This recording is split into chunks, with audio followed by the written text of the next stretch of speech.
There are calls for the government to proceed quickly with a referendum on an Indigenous voice to Parliament. Ullaroos statement from the Heart co-chairs Pat Anderson and Megan Davis want the Prime Minister to seize the momentum and hold a referendum as soon as possible.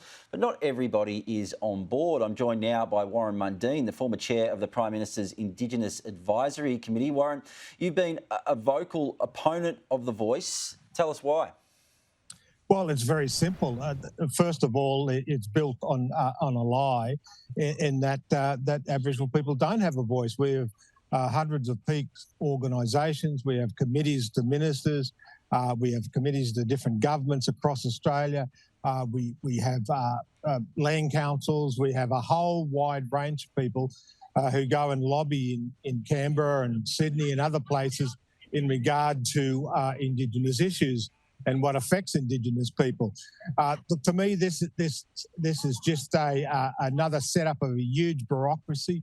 We're going to be spending, a couple of $100 million or more on this, where when there are going to be health services, education programs, employment programs out there that could handle that money and use it, when we don't need it.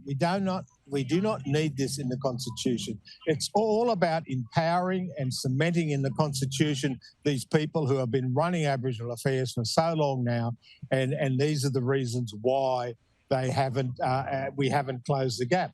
It's very simple to me. The close the gap is all we got to do is focus on education and employment and setting up businesses and making businesses operate, and that will change everything for Indigenous people and for all of Australia. You travel around the country talking to Aboriginal people. Looks like you're in freezing cold Melbourne at the moment. What do Aboriginal people think, and what do they? I bet you wish you were in Darwin. What do Aboriginal people that you speak with when you travel around the country? What do they know about, and what do they think about the proposal for the voice? Well, I'll give you an example. Last week I was in Northern Territory. The week before that I was in Western Australia, and this week I'm down in Melbourne and Victoria, and Aboriginal people are telling me they don't know what the voice is.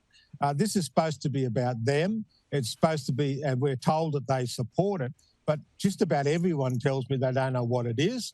They ask me what it is, and I tell them I don't know what it is.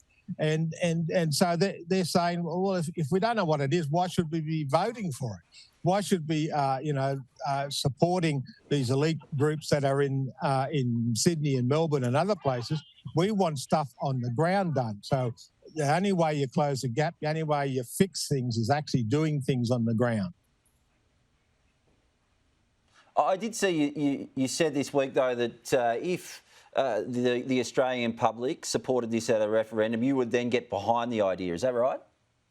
Well, that's not correct. That's a sort of verbalising me. What I was really saying was that if it goes through and it's in the Constitution, then we've got to make sure it actually works for Aboriginal and Torres Strait Islander people on the ground.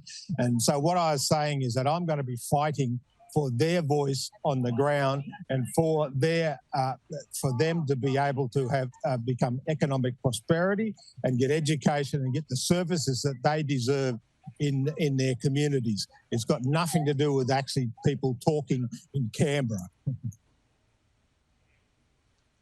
This issue you talk about, economic opportunities. I mean, I'm here in the Northern Territory, and I would say the biggest issue we face in remote Indigenous communities is the fact that there is no participatory economy in most of those communities.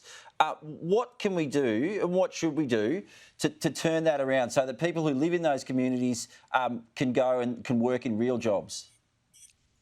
Well, look, I've been to communities across Australia, remote, regional, and so on, and I haven't been to a place where we can't set up a business and we can't actually have employment. And also at the same time, the Northern Territory's got a huge gas project in the Beetaloo, which can give thousands of jobs and also have that flow-on effect of businesses operating off that and employment operating off that. The problem we have is people in Sydney and in Melbourne and other places like that, these third parties go up there and interfere with that when we know traditional Aboriginal community owners actually agree with these projects. So we've got to stop this. It not only works for those Aboriginal people in those communities, but it also works for the Northern Territory. It gets the Northern Territory to be economically independent, as well as helping with exports and everything else. These are the things that we've got to battle. We've got to stop people coming up from Sydney and Melbourne and stopping these projects from going ahead. And we can make things happen for people. Just quickly, Warren, we just had Matt Patterson, the Mayor of Alice Springs, on the show a little bit earlier today. He was talking about the impact of the sunsetting of the Stronger Futures legislation, the end to the intervention and the return of alcohol to some of those Aboriginal communities and town camps. He says it's been something of a disaster. What's your view on this? Should Aboriginal people be able to have alcohol in these communities, or do you think that it was a mistake to allow that legislation to end? Well, what the problem was is that you've got a perfect storm. You got the end of the CDC, the cashless debit card, and also then alcohol being allowed back in these communities.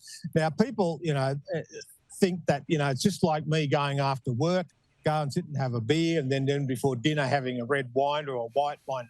These communities, we know through statistics and reports, are having huge problems in regard to alcohol.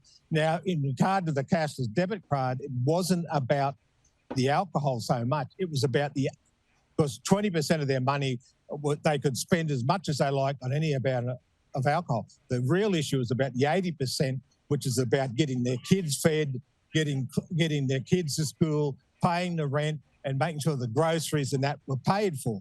That was the important part. And so, it's up. We need to get back to common sense and deal with the real issues that are happening in these communities. And these things are alcohol problems, drug problems, crime, and also no jobs. And that. So we've got to start doing that. We also got to open up the land so people can own their own houses. These are strong assets, and we know globally this is what lifts people out of poverty. This deals with making crime less because people got jobs and people are getting educated and they're able to feed their families. It's not rocket science.